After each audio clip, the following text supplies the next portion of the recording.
নির্বাচনী প্রচারণায় কাল বরিশাল ও ফরিদপুর সফরে যাচ্ছেন তারেক রহমান। বিএনপি চেয়ারম্যানের জনসভাকে কেন্দ্র করে উভয় জেলায় চলছে ব্যাপক প্রস্তুতি।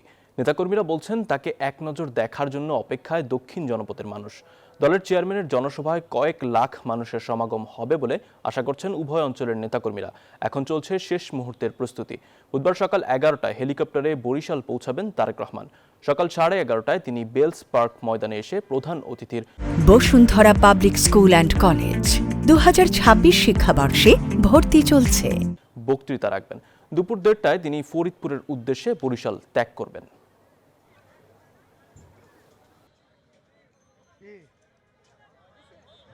সমস্ত রেকর্ড ভেঙে তারেক রহমানের সেই জনসভায় লাখো লাখো মানুষের সমাগম আমরা করব।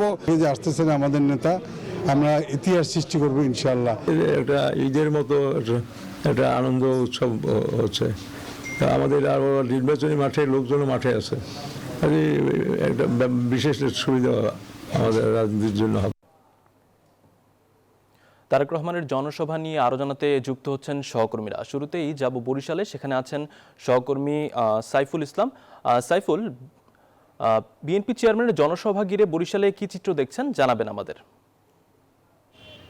বরিশালের বেলস পার্ক মাঠে আগামীকাল সকাল 10টায় আনুষ্ঠানিকভাবে বিএনপি চেয়ারম্যান তারেক রহমানের সমাবেশটি শুরু হবে এবং এই সমাবেশটিকে সফল করার জন্য ইতিমধ্যেই বরিশালের যারা বিএনপি নেতাকর্মী রয়েছেন তারা কিন্তু যে আমার পিছনে যে মঞ্চটি দেখতে পাচ্ছেন সেটি কিন্তু তারা প্রস্তুত করছেন এবং আগামীকাল সকাল 10টার মধ্যেই সব ধরনের প্রস্তুতি শেষ হবে বলে জানানো হয়েছে এবং বিএনপির দলীয় সূত্রে জানানো হয়েছে যে বিএনপি চেয়ারম্যান তারেক রহমান সকাল 11টার মধ্যেই তিনি ঢাকা থেকে হেলিকপ্টারে রওনা করবেন এবং 11:30টায় তিনি বরিশালে এসে পৌঁছবেন এবং 12টায় তিনি জনসভায় যোগ দেবেন এবং সেই জনসভায় তিনি লাখো মানুষের সামনে বিএনপির যে নির্বাচনী ইশতেহারগুলো রয়েছে সেগুলো তিনি তুলে ধরবেন। পাশাপাশি আগামী নির্বাচনে ধানের শীষের পক্ষে বরিশালবাসীর তিনি সমর্থন চাইবেন এবং আজকে এই বিএনপি চেয়ারম্যান তারেক রহমানের এই সমাবেশকে ঘিরে বরিশালে কিন্তু আমি দেখেছি একটু উৎসবমুখর পরিবেশ রয়েছে।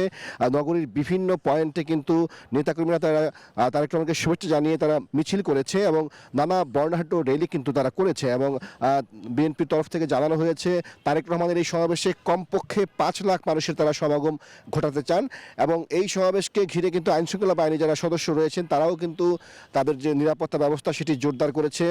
বরিশালের কমিশনার যিনি জানিয়েছেন যে 3 স্তরের নিরাপত্তা থাকবে এবং কোনো ধরনের অপ্রীতিকর পরিস্থিতি যাতে তৈরি না হতে পারে সেজন্য কিন্তু সব ধরনের কিন্তু নিরাপত্তা ব্যবস্থা তারা জোরদার করেছে এবং বরিশালের প্রশাসনের পক্ষ থেকেও জানানো হয়েছে তারেক রহমানের এই সফরকে ঘিরে প্রশাসনের পক্ষ থেকে সব ধরনের প্রস্তুতি ইতিমধ্যেই সম্পন্ন করা হয়েছে এবং তারা তারেক রহমানের এখান থেকে ফরিদপুরের প্রত্যাবর্তন পর্যন্ত কিন্তু তারা তাদের যে কার্যক্রম সেটি কিন্তু তারা পরিচালিত করবেন।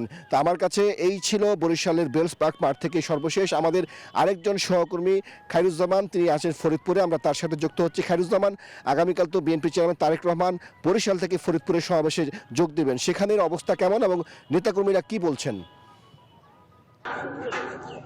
ধন্যবাদ সাইফুল। আপনি যেমনটি বলছিলেন যে গতকাল কিন্তু বিএনপির চেয়ারম্যান তারেক রহমান বরিশালে জনসভায় যোগ দিবেন এবং সেখান থেকে হেলিকপ্টার যোগে কিন্তু ফরিদপুরে তিনি এসে দুপুর 2টা নাগাদ এই ফরিদপুরের ঐতিহাসিক রাজেন্দ্র কলেজ মাঠে কিন্তু তিনি জনসভায় যোগ দেওয়ার কথা রয়েছে। আমি এখন দাঁড়িয়ে আছি সেই রাজেন্দ্র কলেজ মাঠে, যেখানটাতে কিন্তু আমরা দেখতে পাচ্ছি যে বিএনপি কেন্দ্রীয় নেতৃবৃন্দ সহ স্থানীয় যারা নেতৃবৃন্দ তারা এখানে এসে উপস্থিত হয়েছেন এবং মাঠ পরিদর্শন করছেন, এমনটা কিন্তু আমরা দেখতে পেয়েছি।